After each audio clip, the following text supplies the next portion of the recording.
WREJ in Memphis. This is News Channel 3 at 3.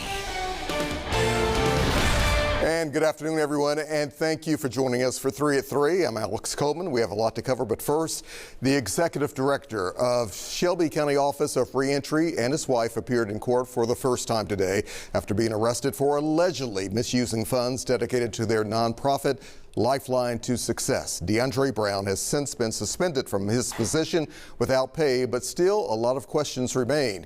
Shelby County Mayor Lee Harris joins us now to talk more about the indictment and the community's concerns. Mayor Harris, always glad to have you back on 3 at 3. Good to see you. Good to see you. First and foremost, if these allegations are true, I remember just from a personal standpoint receiving so many phone calls this week from a lot of people saying, this one really hurts. If true, how do you respond to this?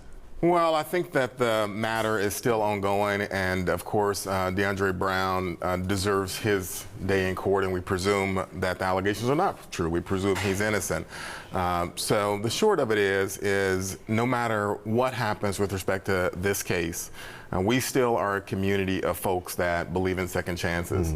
I mean, that may be harder to say on some days than on other days, but that's where we have to be, because we have a lot of folks in this community that have made terrible choices, particularly kids. And that doesn't mean we can throw them away, and we've got to try as best we can to provide a path to rehabilitation and so forth.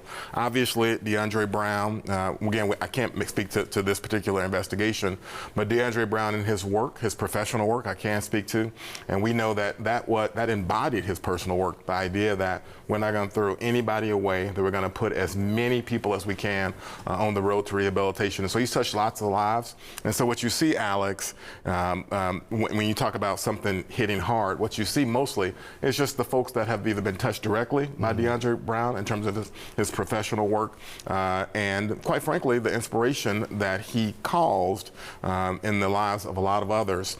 So he's either touched them directly or indirectly over the course of many years. I met him, I don't know, 2011 when I was on the campaign trail for city council, and he was doing the work then and has been doing it for a number of years, and so we'll just have to see how the case plays out.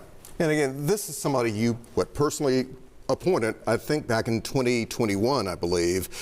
When it comes to public trust, though, Mayor, what do you want to say to folks out there about this? Can they still believe in the reentry program? Well, I think we're going to all have to believe in second chances. So Memphis and Shelby County is famous for a lot of things, and one of the things that we're most famous for is having a church on every corner. And we have a church on every corner because this is a faithful people, and a faithful people has got to be at the center of that. It's got to be something about taking action on your faith, and it's got to be something about redemption. And so that's where I am, is that everybody deserves a second chance. Everybody has had failings in life, and we don't know what's going to happen here because he is innocent, at least at this time, but we do know that everybody deserves second chances. And so I put faith in programs that try to lift people up and try to recognize that none of this is easy, and we are all vulnerable to circumstances that are challenging. So again, I don't know enough about this case particularly, but everybody's entitled to second chance. In a situation like this, you might have some critics out there saying, wait a minute, we are talking about hundreds of thousands of dollars right here, Mayor. Were there enough checks and balances there, you think, and to make sure this does not allegedly happen again? Well, I don't think there are any allegations about whether or not there are checks and balances on the part of Shelby County government, as far as I can tell. I mean, the Comptroller report, which is publicly available, talks about a nonprofit entity. Again, we don't know what of these allegations are true or not true. That'll be the result of a court matter, but it talks about a nonprofit. It doesn't talk about the operation of Shelby County government, the report that's online. I would just commend your viewers who are interested to take a look at the report. One last thing I want to ask about here before we go to a quick break is the lawsuit brought on by Floyd Bonner against the Shelby County Mayor's office as well, $67 million suit. Your thoughts there? Well, I think it's absurd. So we'll have to figure out what Sheriff Bonner wants and why he thinks he wants it. He obviously has sufficient resources and even an excess of resources because he returns money to the county every year. And he makes his own set of grants nowadays. Now he just makes grants to nonprofits out there because he has a surplus of resources apparently. So we'll have to find out what this lawsuit is about. I have no earthly idea.